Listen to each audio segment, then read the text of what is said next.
It is true that no one wants to talk about his or her problem, especially that which breaks you down. And even if you're talking about it, I'll tell you, no, no, no, please stop. Because it brings back bitter memories.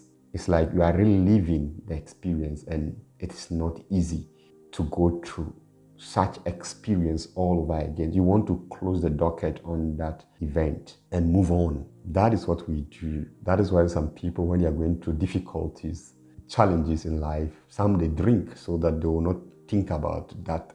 The thing is, if you want to recover, if you want a total healing or recovery or restoration, you need to talk about them. That is why when you go to a psychologist, is going to review all those bitter experiences, help you to review them. And then he or she will tell you that, you see, you are suffering from this and this because of what happened in the past. It's not a nice thing. It is a bitter experience and bitter process you have to go through all over again and relive those bitter experiences and talk about them. And sometimes when people are talking about these experiences, they cry. They'll help you to face them, work on them, so that they don't come back to haunt you. That is what happened in the gospel reading of today. Peter betrayed Jesus, Holy Thursday, 3 times. And this is the Peter who's supposed to lead the church. On this rock, the church of Christ will be built. He will become the shepherd. But he betrayed Jesus. He denied him 3 times by the charcoal fire. He couldn't recover from that. You could see today, even when John said, "It is the Lord," he jumped into the sea, guilty, feeling guilty. How can you lead a church when you have these guilt haunting you? So to recover and lead this church, he needs a change of heart, a metanoia. He needs healing. He needs to reconcile with the Lord. So today, Jesus presented the opportunity to him.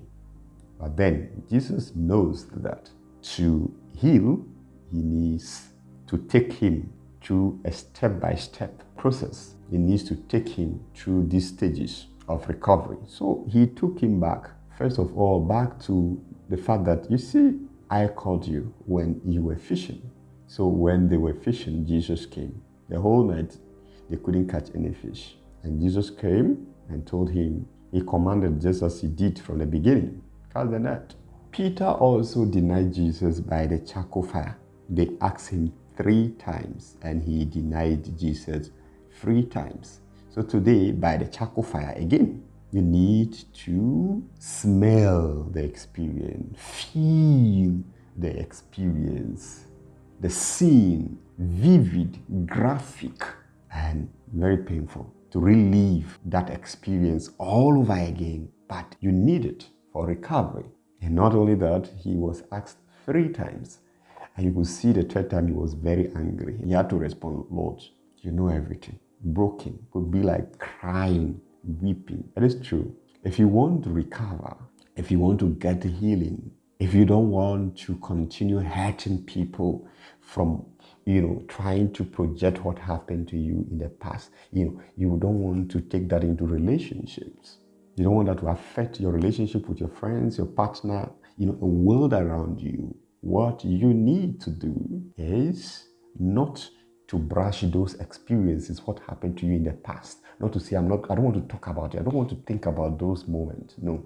If you fail to think about them, they will come to haunt you. You need to review those experiences. That is why when you go to a specialist, we're going to help you to review those stages, those events, to relieve them. They bring them back to you and they help you to deal with them, to face them, the fears. That is when you face them, you talk about them, you go through the pain. It is then that they have no power over you again. It is then that you recover completely. And that is what Jesus did to Peter today. After helping him to recover, he's now ready, as we could see in the best reading of today, now ready to go through the crucible, now ready to proclaim Christ to people, and now ready to even suffer with Christ. After they were whipped today, they went away happy, saying that, thank God that we have shared in the sufferings of Christ. Now, change of heart, ready to proclaim Christ, ready to be crucified like Christ. We pray that God will help us to face our fears. God will help us to talk about our fears. It is when we talk about our fears, the challenges that we get healing.